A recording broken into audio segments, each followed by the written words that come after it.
此刻妈妈没有担心自己，反而却还在担心我。她的手有些凉，我能清楚地感觉到，她只是表面平静，她不想把内心的恐慌传递给我。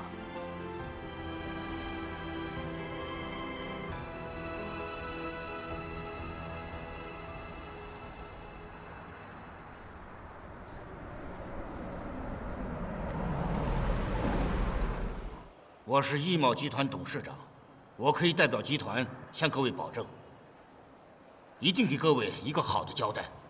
什么时候来？董事长，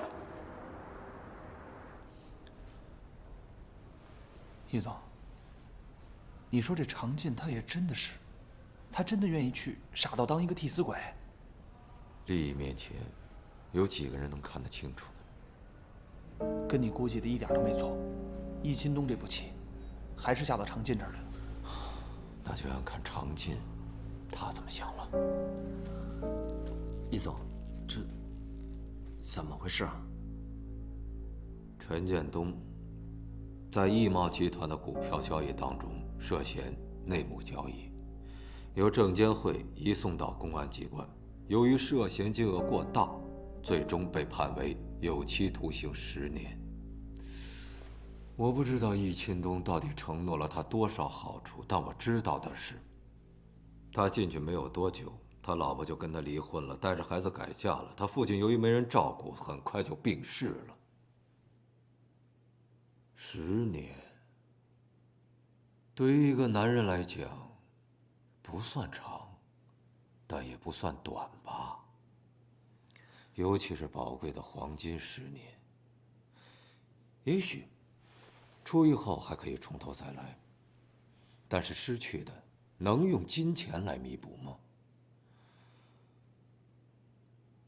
这件事儿，仁者见仁，智者见智。我相信你内心已经有了判断了。说到底，我不希望你成为下一个陈建东。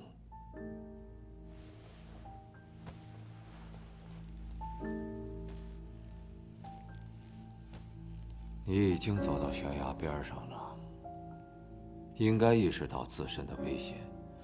我只是想提醒你一句，如果你现在不主动做点什么的话，那你很有可能成为下一个被牺牲的陈建东。我们打个赌好不好？赌你会不会成为下一个陈建东？如果会，那对不起，你失去的将不仅仅是10年。如果不是，那恭喜你，至少在易茂集团，我不会成为你的敌人。易总，我想知道，您为什么跟我说这些？因为你的女朋友，她来求我帮你。当然，我也不希望你自送前途。防人之心不可无，这句话没错吧？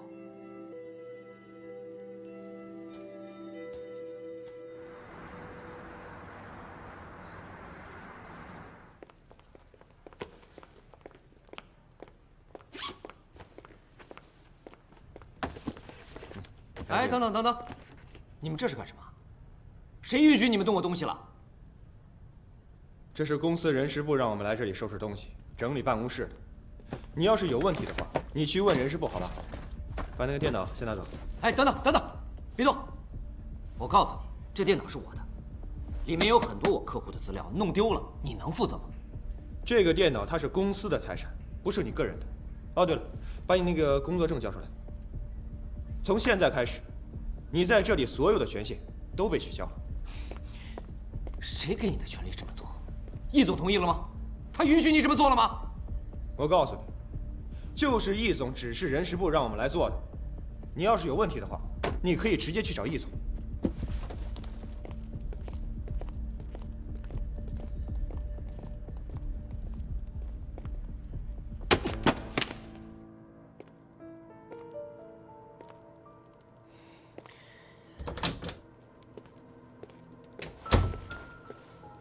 易总，等等，易总，我问你啊，到底出什么事了？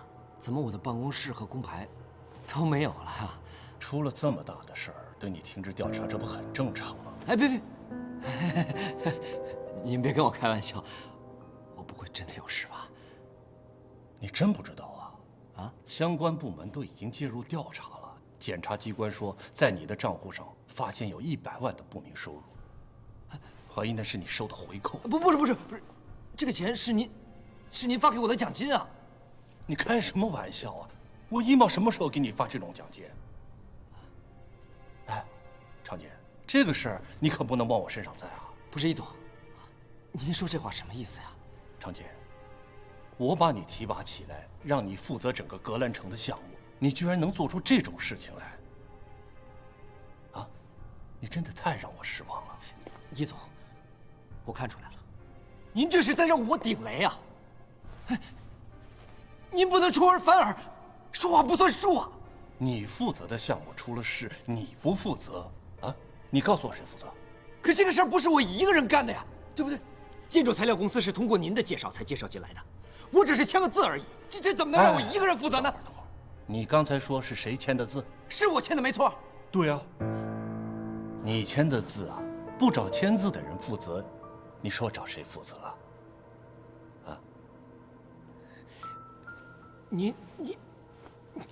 您之前不是这么说的呀？您说我不会有事的，您说即使我出了事，你也会帮我的。你不能翻脸不认人呐！你别激动啊！你当时收钱的时候，你就应该知道会有这个后果。不过年轻人犯点错误难免的，这个事情你得回去好好想清楚，你该承担的责任，你就得承担。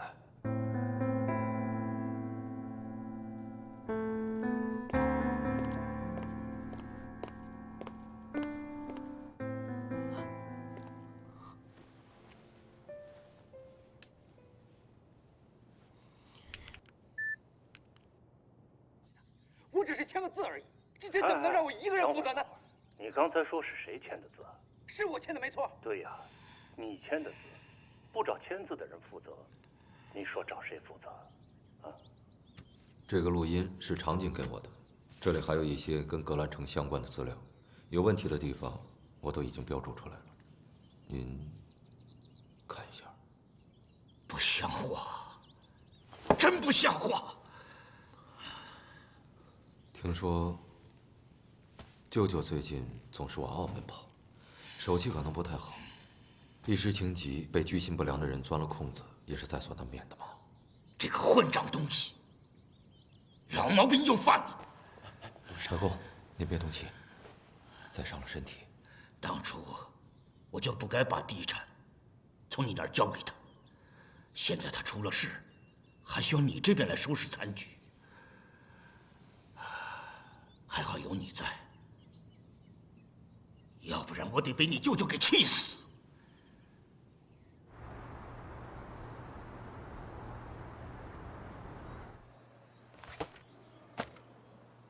情况是这样的，幸亏发现的及时，属于早期。您确定是早期吗？这是不是说明我妈妈就有救了？你先不要着急，按照我们目前对乳腺癌的分析，你母亲的这种情况属于早期的2期，肿瘤不大。按照国际上的标准，这种患者5年的存活率应该能达到75%左右。当然了，还要具体看病人的身体状况、病情的发展，很多东西不能100%保证。按照现在对乳腺癌治疗的经验呢，我们争取在5年之内不谈死亡。治疗的方式也有很多选择。我现在建议呢是立刻进行手术治疗，切除以后再看情况，选择综合的治疗方式。你呢，回去想一想怎么跟你母亲说这个情况。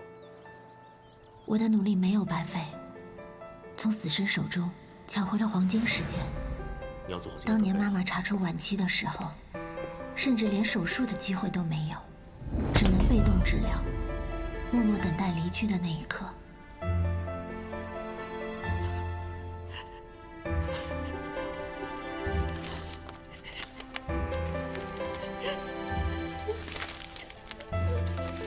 在知道自己是癌症晚期后，平日里爱笑、爱闹、爱打趣的妈妈消失得无影无踪。在最开始阶段，甚至不接受任何治疗，一心想选择放弃。那时候的我还什么都不懂，甚至也选择了逃避来面对这件事。妈，你不要一个人。现在想起来，你出来好不好？我心里还是一阵阵的难受。虽然经历过这一切，可想到这些，我心里还是打鼓。到底要不要告诉妈妈真相？该怎么跟她说呢？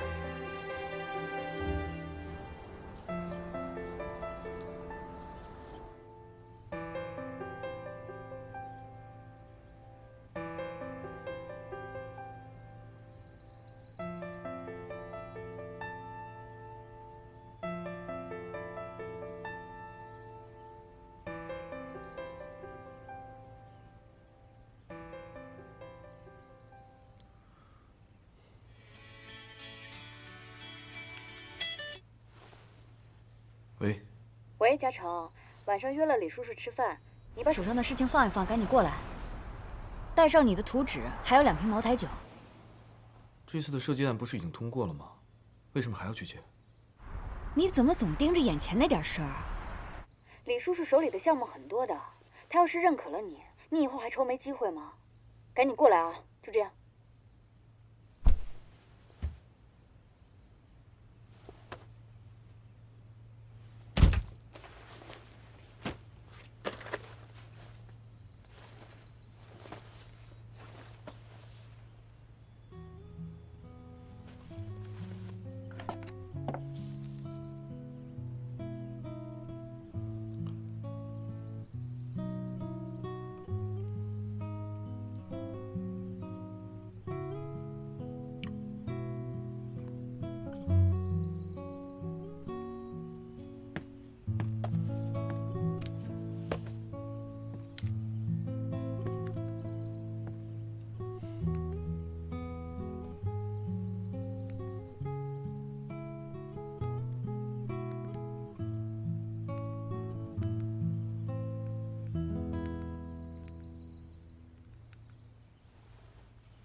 我在书店的咖啡厅等你。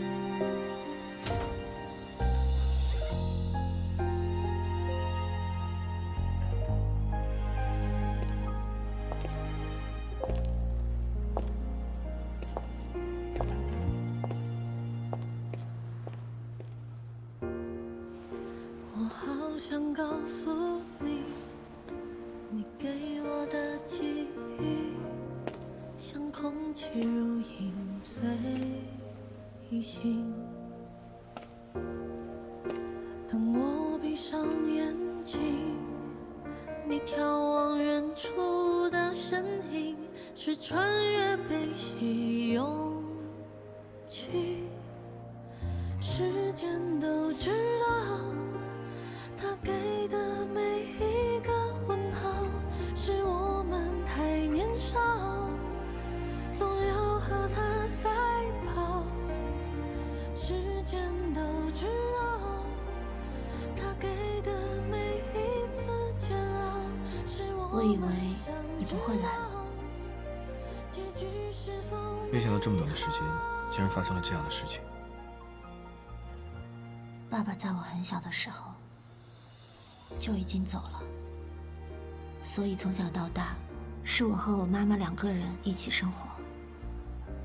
我和妈妈之间，不管谁发生任何事情，都是有商有量，商量着来的。现在妈妈出了问题，一时之间，我突然不知道该找谁去商量这个事儿了。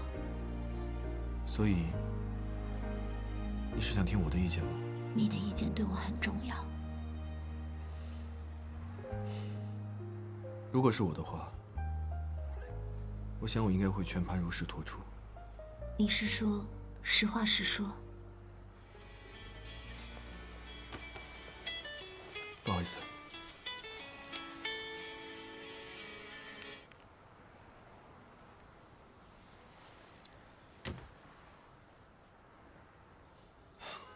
其实无论最后阿姨怎么选择，你都要让她知道你是支持她的。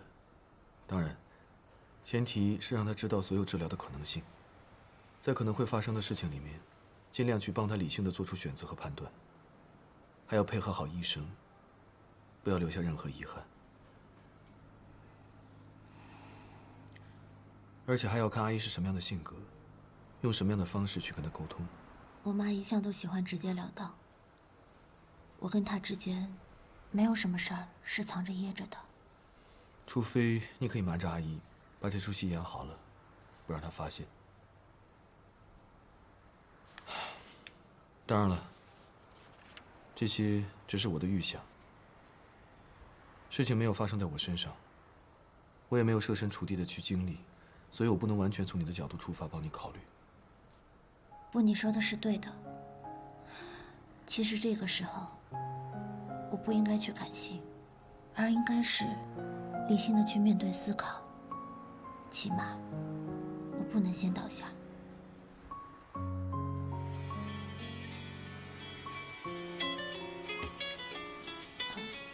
你接吧。没关系，不是什么重要的事情。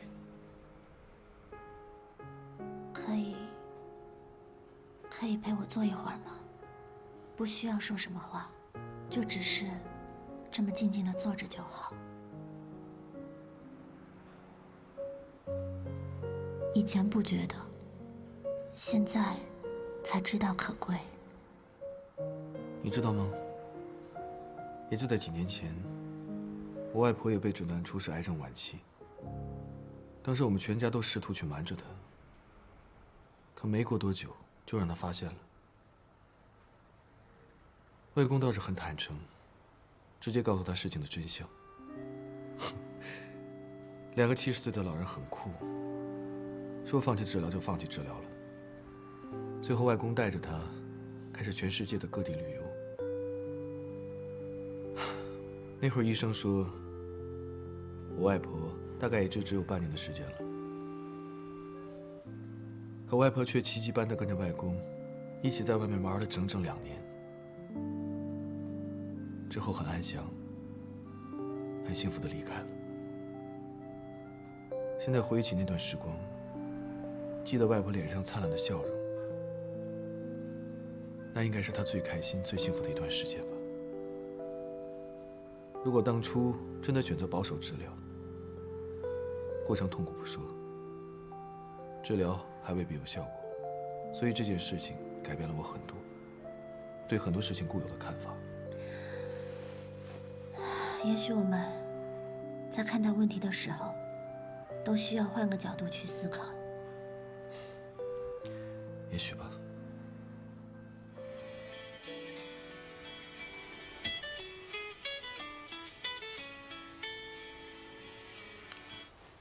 小静。喂，叶嘉诚，你怎么还没到啊？李叔叔都已经到了，你还不接我电话？小静，不好意思，我这边有点事耽搁了。等等，我马上就到，好吗？你有……喂？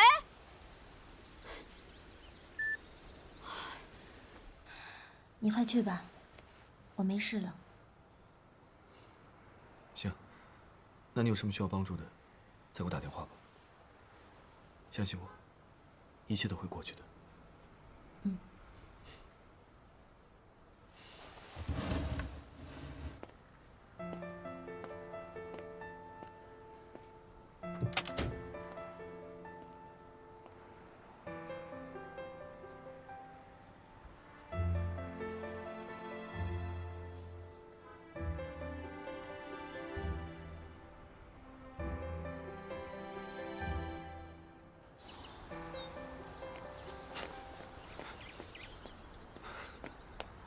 小江，你怎么才来啊？你知不知道李叔叔早到了，一直在等你？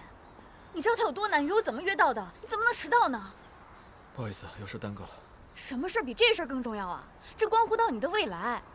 很多事情我们不能只靠我爸爸，我们也得靠自己帮我们铺平道路，你知不知道？我没想着靠宋教授。东西呢？什么东西啊？我让你带的设计图纸，还有给李叔叔的礼物。你出来之前我特意叮嘱过的，你不会忘了吧？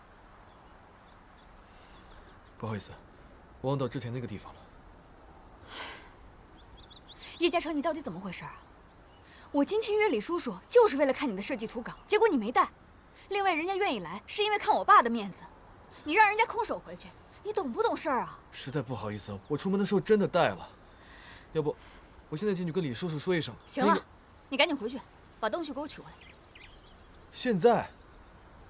没必要吧？我可以进去跟李叔叔叙述一下我的设计理念。谁有功夫听你说啊？人家今天愿意来，无外乎就是给我们一个机会，让我们和人家建立一种联系。李叔叔真的是看中你的设计图稿吗？我告诉你，人家看中的是我爸的面子。搞关系我不擅长，如果不想聊设计的话，我就不进去了。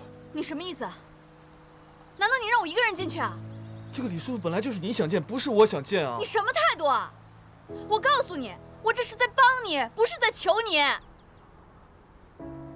好，谢谢你啊，我不需要。哎，叶嘉诚！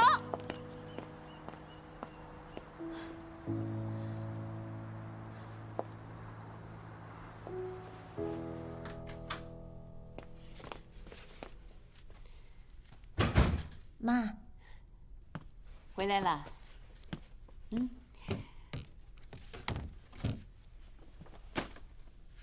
累吧？还好。来吃苹果。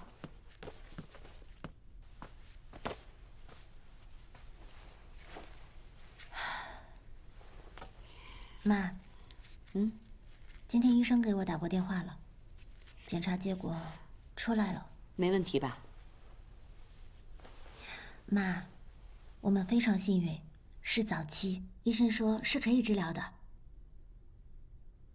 你别骗我。我都已经咨询过医生了，医生说没有问题，只要是早期都可以治疗，5年内都不会有问题，所以你要相信我，一定要有信心哦。如果是恶性的，我不治。就算是恶性的，也不代表就没有希望。现在乳腺癌都已经不是癌症了，你看，在国际上都已经提出了口号，要把乳腺癌变成慢性疾病，那就说明这个疾病已经在慢慢得到了人类的控制。医生也说了，乳腺癌可怕，但又不可怕，只要你愿意积极治疗，一切都是会有希望的。你别跟我说那么多大道理，我知道这个病很花钱的，我不会成为你的负担。妈，这个方面你不用担心，我都已经问过了。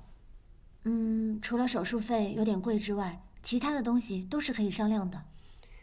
我不会治疗的。你爸爸就是癌症，这个病又痛苦又花钱。妈，时代不同了，现在医疗技术都已经进步了，我一定会给你找最好的医生，给你安排最好的治疗方案，一定会把你治好。至于钱的方面，你不用操心，我一定会想办法。你有什么办法？一个大学生，我马上就要毕业了，我已经成年了，何况你还有医保呢。妈，生病并不可怕，可怕的是还没开始治，精神上就首先放弃了。答应我，接受治疗好不好？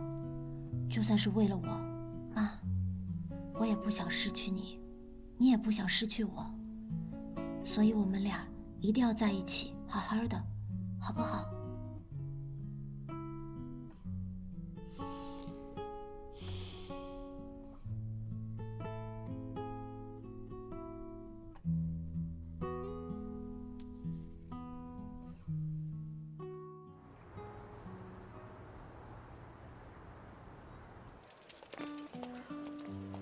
你好，你好，我问一下，化验在什么地方？哦，您身后拐角右手第2间。啊，谢谢啊。不客气。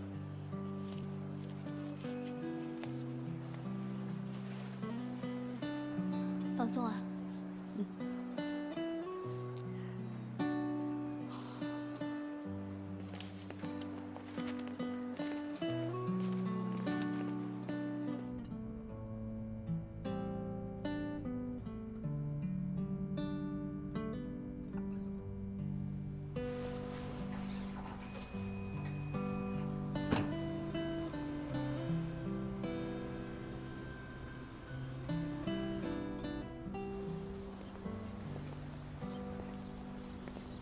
好久都没有跟你这么朝夕相处了。你去大学读书，妈妈也不能打扰你。现在倒好了，成天在家腻着，我都有点不习惯了。都怪我不好，我对妈妈的关心太少了。没有啊，你的孝心妈妈感受到了。你看谁让我生了这么一个漂亮聪明的女儿啊？你说我是怎么生出来的？哎呀，妈在想，即便我结局不尽如人意，但是我也心满意足了。哎，妈妈，犯规。所以你今天的巧克力限额取消了，说好不许悲观的。我错了，我检讨。看到妈妈承认错误的态度，这样良好，我决定中午请你一顿哇超级大餐。大餐？你哪儿来的钱啊？妈妈，有一种东西叫做奖学金。哎，谁让你的女儿这么优秀？哎呦，我的宝贝。走。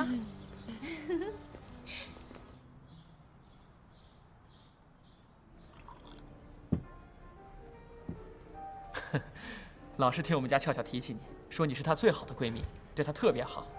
我今儿一定得好好谢谢你，替我好好照顾我们家俏俏。我跟俏俏都已经认识4年了，要说感谢，也不该是你谢我呀。啊，对对对，是我说错话了。来，这杯酒我敬你。我不喝酒，不好意思。俏俏，感觉你闺蜜好像对我有点意见。哎，是不是你总背着我说我坏话来着？哪有？师卷特关心我们俩，特怕你欺负我。是吗？别说我的事儿了，谈谈你俩吧。你俩以后想怎么打算呀？一直这么远距离恋爱，应该很辛苦吧？辛苦当然是辛苦了点儿，可谁让我们俩两情相悦呢？不再朝朝暮暮。那对未来有没有什么计划呀？总不能一直这么两地分居吧？我当然听我们家俏俏的了，全听她安排，我当然无条件同意了。俏俏，我今天把话放到这儿，不管咱们俩在不在同一座城市，我对你的感情永远都不会有任何变化。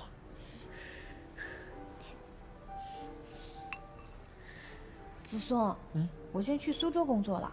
你现在在苏州很稳定，我大学刚毕业还是白纸一张，去哪发展都一样。这样就彻底结束咱们俩牛郎织女的遥遥相望了。你觉得怎么样？那太好了，你能愿意为我去苏州，我真的特别感动。其实不瞒你说，我之前一直有过这个想法，只不过我怕被你拒绝，而且我也不想让你放弃现在这么稳定的生活。你有没有想过，你现在跟我去了苏州，就等于放弃了这里的一切。你想想，你的朋友圈、生活圈就都没有了，甚至还有你最好的闺蜜，在苏州你们俩也不能经常见面，到时候你心里肯定会失落。万一那会儿你工作再不顺心的话，我担心你心里的这种落差会影响咱们俩之间的感情，那就太得不偿失了。而且你也知道，我现在的条件也不是特别的好，我担心你跟我过去会吃苦，那样我会愧疚，会心疼的。啊！别总替我着想，只要跟你在一起，我吃苦不怕。赖俏，你简直笨死了！你还听不出来他不想让你去苏州吗？真是皇上不急太监急，女人恋爱起来呀，就是没头脑。俏俏，其实呢，我一直有一个想法，还没来得及告诉你。我已经劝过我们领导在这边开设分公司，到时候啊，我就申请来这边工作，不管职务是高是低，只要能来，我就无条件同意。还有啊，你别老想着为我改变什么，我是个大男人，要改变也是我为你改变。真的呀？你真的愿意为了我来这边工作生活啊？我当然愿意了。哎，那要是万一新公司没有开成呢？要是不开的话，我就立马辞职，绝不回头。你真好。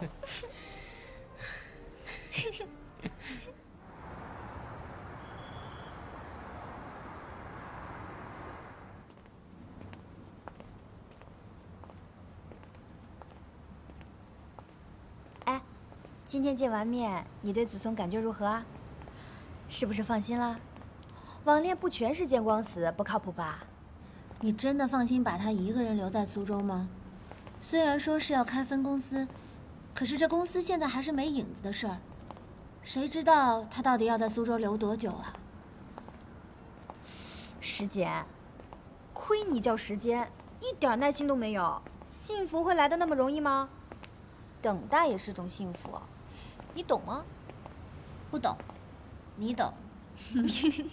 哎呀，幸亏我昨天投了简历，过2天易贸就应该安排我去面试了。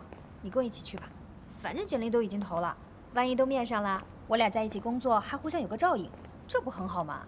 我才不去易贸呢，我对那儿不感兴趣。易贸你都没兴趣啊？那你对什么有兴趣啊？只要不是易贸，其他都可以啊。当然了，必须得是薪水好的地方。虽然我妈的手术费呢，现在按照家里的存款来说是够用了，可是后面一系列的费用我还是需要准备起来的。所以幸亏那几家大的公司我都已经投了简历，薪水都不错，现在就等他们的消息了。姐，虽然我没有什么钱，但多少都可以凑点儿。你要是跟我见外，我对你不客气啊。好啊，先拿100过来。啊？嗯。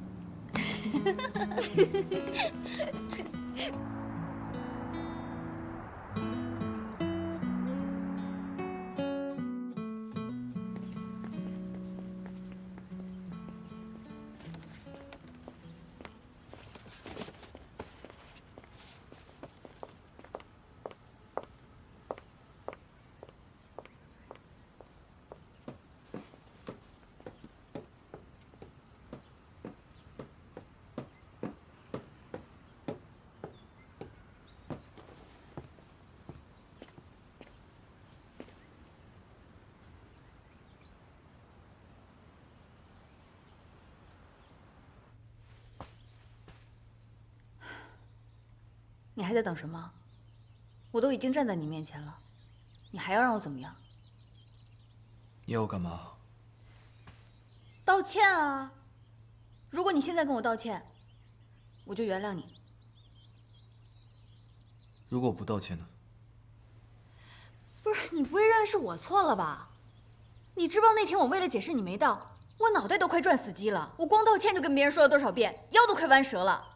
你要知道我在我们家什么时候受过这样的气，什么时候看过别人的脸色啊？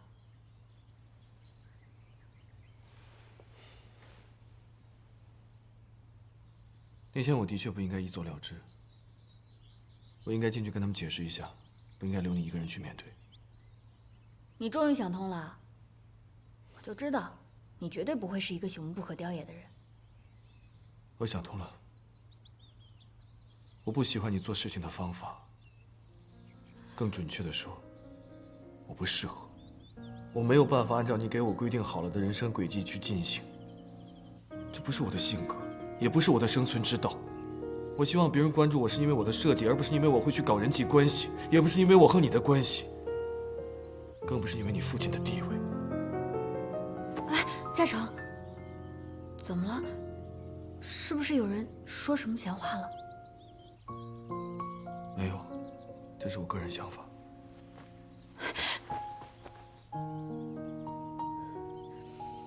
嘉诚，我知道你自尊心很强，这也是我最为欣赏你的地方。但是在这件事情上，你真的想多了。你现在那么出色，是因为你真的很有才华。但就算再有才华，那也需要好的机会，需要好的伯乐去发现。好上加好的事情，别人求都求不来呢，你怎么还矫情起来了？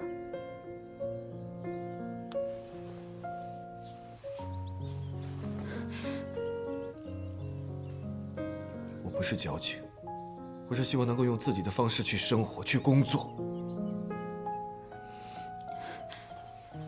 好，我知道了。我以后不勉强你了，行吧？那天我不应该跟你发脾气，你别生气了。这事儿，不然就算我们一人一半错，好不好？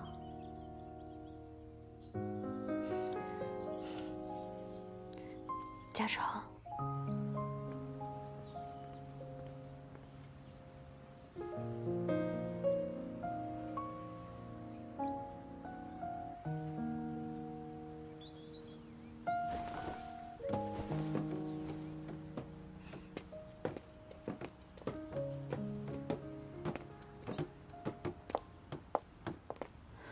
别送了，嘉诚，那我就先走了。拜拜。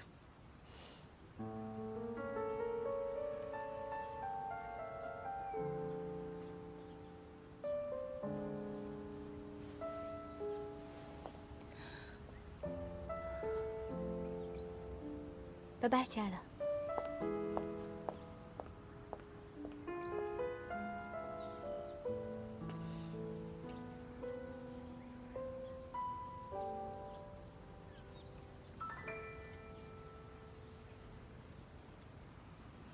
师姐，你怎么来了？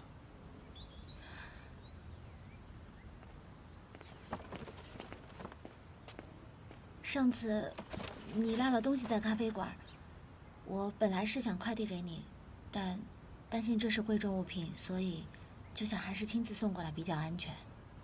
不好意思，这些东西应该我自己去取的，麻烦你专门跑一趟。刚刚看到宋师姐上去找你，所以就没好意思去打扰你们。你在这里一直等到现在。其实，这些东西你完全就可以放到楼梯口的，不必。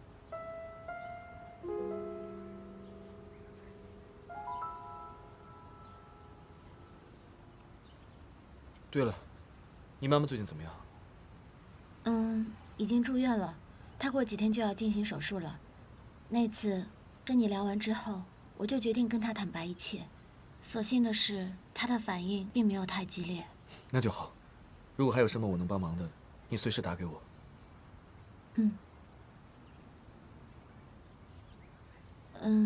其实最近我正在找工作，所以师姐，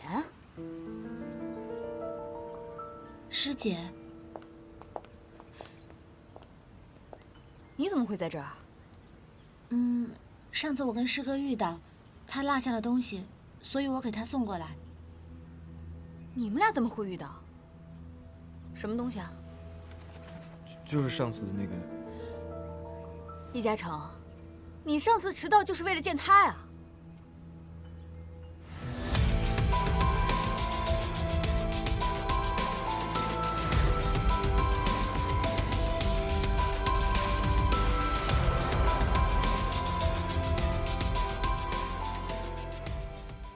当樱花落地，让我亲吻你，我们的爱情不会停。没有月光的天空，握紧我双手，带给你全部的温柔，用星辰的闪烁，跨越的时空，给你我能给的所有。如果我知道时间会放手，有些话